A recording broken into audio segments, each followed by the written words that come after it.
하나님 말씀 미가서 2장 12절 13절 말씀입니다. 미가서 2장 12절 13절 말씀, 구약성경 1292페이지입니다.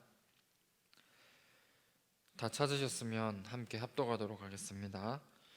야곱아, 내가 반드시 너희 무리를 다 모으며 내가 반드시 이스라엘의 남은 자를 모으고 그들을 한 처소에 두기를 보스라의 양떼같이 하며 초장의 양떼같이 하리니 사람들이 크게 떠들 것이며 길을 여는 자가 그들 앞에 올라가고 그들은 길을 열어 성문에 이르러서는 그리로 나갈 것이며 그들의 왕이 앞서가며 여호와께서는 선두로 가시리라. 아멘. 오늘 본문 말씀을 가지고 여호와께서 선두로 가시리라 라는 제목으로 말씀의 은혜를 나누도록 하겠습니다. 하나님이 우리에게 약속하신 전도와 선교는 절대로 중단되지 않습니다. 선교는 계속해서 되어져야 됩니다. 그것은 하나님의 방법입니다. 그래서 교회가 교회되게 하는 가장 중요한 요소가 바로 선교입니다. 선교는 교회가 하는 여러 가지 많은 사역들 중에 하나가 아니라 교회의 정체성과 교회의 본질이 바로 선교입니다. 그래서 주님께서 세상의 빛이라고 말씀을 하신 겁니다. 우리 하나교회가 50년의 여정 속에 지금도 인도받고 있는데 선교로 세계 정복이라는 그 표어로 우리가 50년을 인도받아 왔습니다. 처음 선교지였던 일본에서부터의 시작되어진 선교가 지금은 전 세계로 펼쳐나가고 있습니다. 그래서 지금까지 우리가 선교의 여정 속에서 인도를 받아왔던 것처럼 앞으로 50여 년의 선교의 여정을 여호와께서 선두로 나아가실 것입니다. 오늘 본문 말씀을 보면 전쟁을 앞둔 용맹한 군사들의 출정식의 모습이 말씀에 나와 있습니다. 선봉 부대가 앞서가고 병사들은 줄지어 성문으로 달려가게 됩니다. 그런데 그들의 가장 앞에는 용맹한 왕이 앞서 달려나가는 모습을 묘사하고 있습니다. 용맹한 왕이 누구시겠습니까? 죄악과 흑암과 불신앙을 꺾는 그리스도입니다. 그래서 이 그리스도께서 열방 가운데 전도와 선교를 주도해 나가시게 되어 있습니다. 그래서 오늘도 여호와께서 선두로 나가시는 그 축복들을 날마다 회복하고 누리시길 바랍니다. 첫 번째로 하나님께서 반드시 하시는 세 가지 일이 있습니다. 그것은 바로 구원과 교회와 선교입니다. 그 첫 번째로 구원입니다.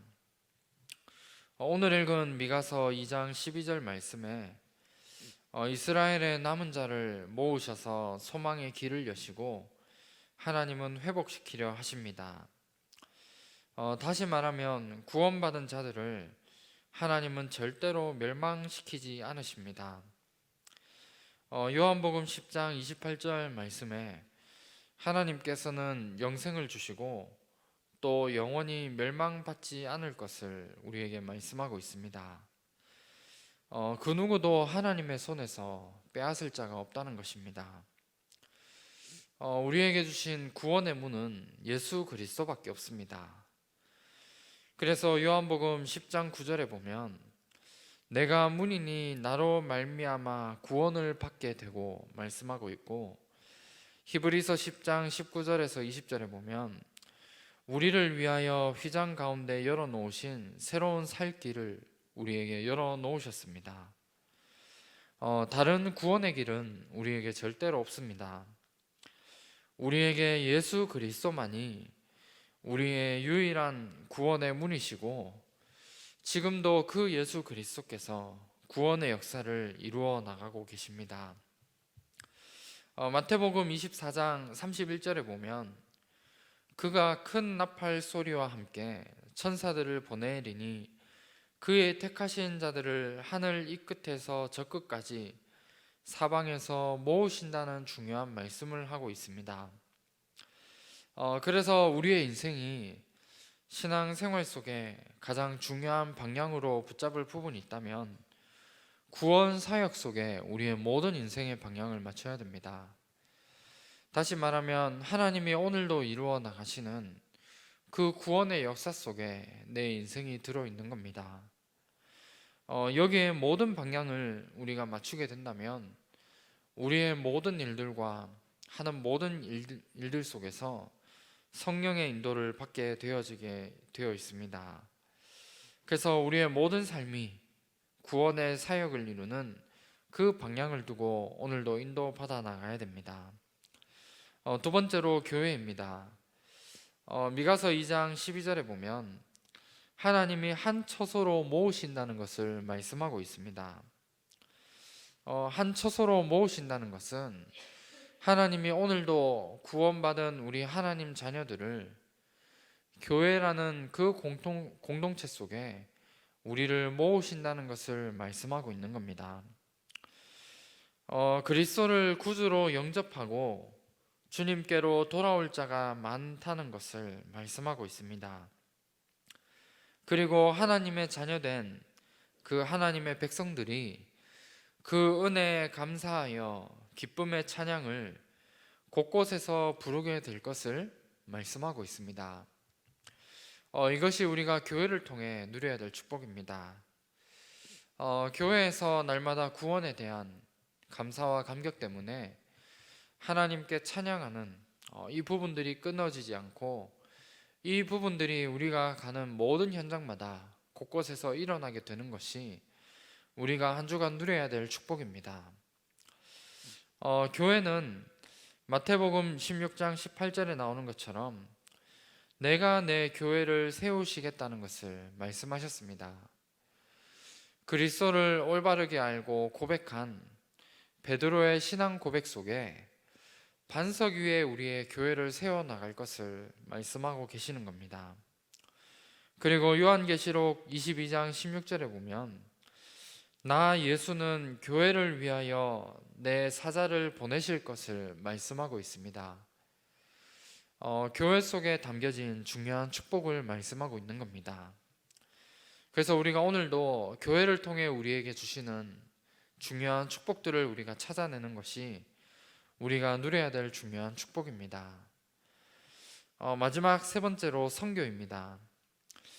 미가서 2장 13절에 보면 길을 여는 자가 선두로 달려 나가실 것을 말씀하고 있습니다. 살아계신 하나님은 오늘도 선교를 이루어 나가십니다.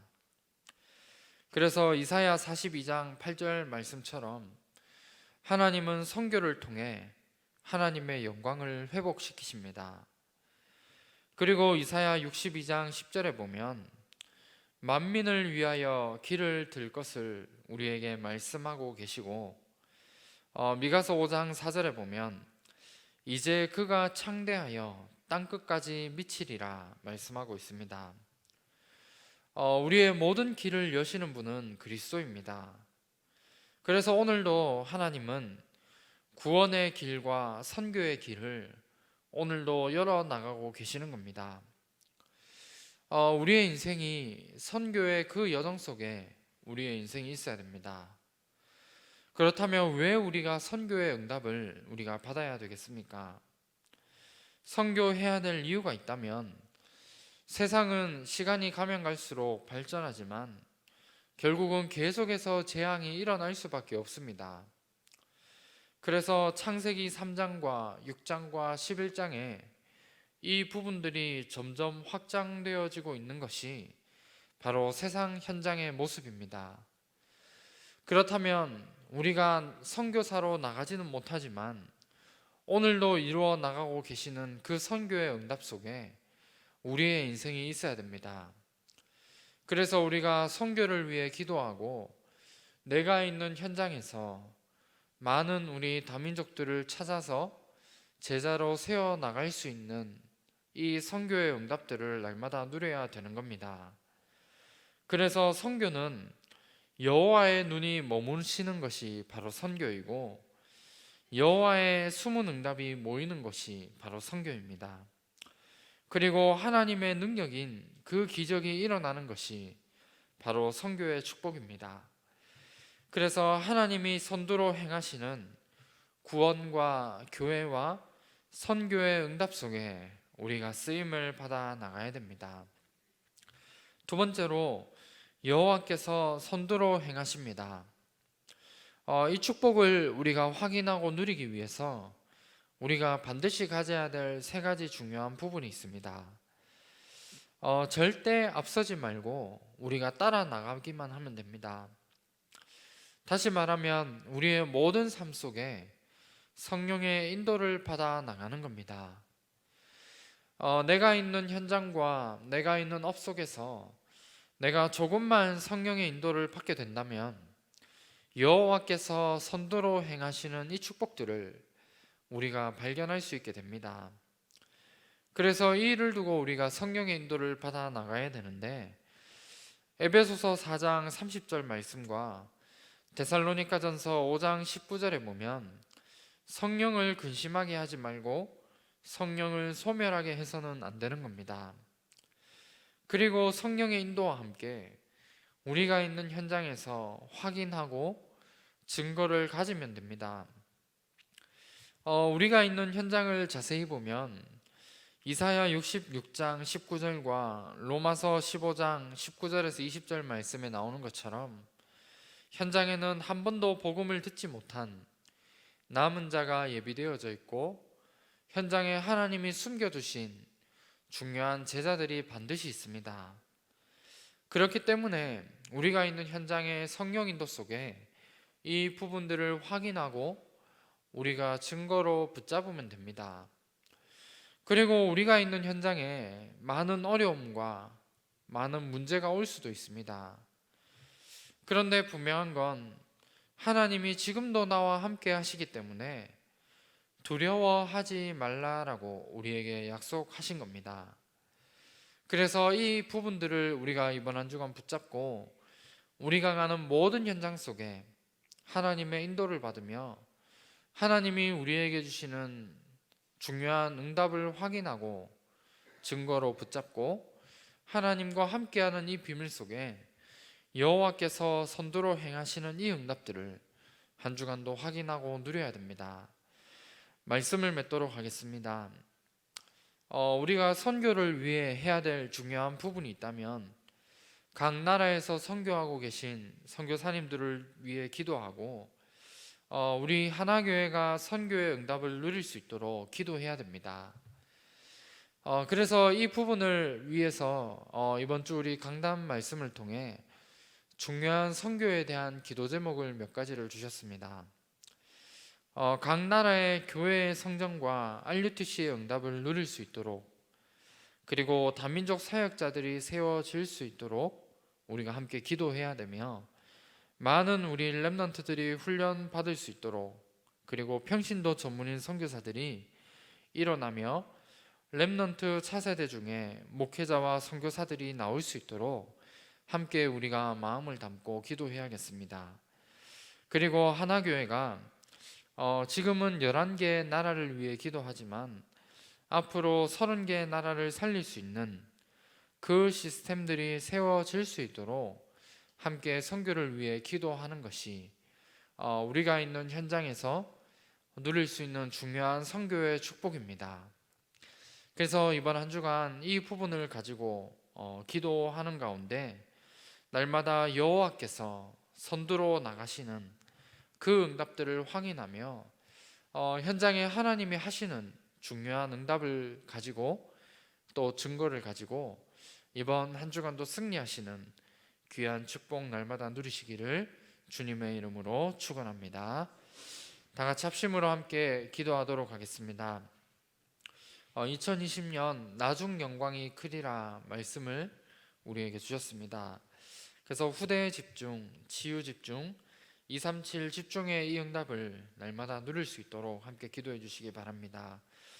그리고 담임 목사님과 원로 목사님의 건강과 사역을 위해서 함께 기도하시기 바랍니다. 가시는 모든 발걸음 속에 성령 충만과 오력을 더하여 주시며 하나님 나라가 임하며 많은 제자들이 세워지는 이 축복을 누릴 수 있도록 함께 기도해 주시기 바랍니다. 그리고 우리 교회 안에 세워진 우리 모든 교역자분들과 중직자분들이 현장 목회의 주역으로 설 수 있도록 함께 기도하시고 우리 렘넌트들은 삶 서밋의 축복을 누릴 수 있도록 함께 기도해 주시기 바랍니다. 그리고 우리 선교사님들과 선교제를 위해 함께 기도해 주시기 바랍니다. 사도행전 13장 1절에 이 팀의 응답을 누릴 수 있도록 함께 기도해 주시고 우리 다민족부와 또 차세대 선교사님들을 위해서 함께 기도하시고 우리 이번 주 진행되어지는 우리 많은 훈련들이 있습니다.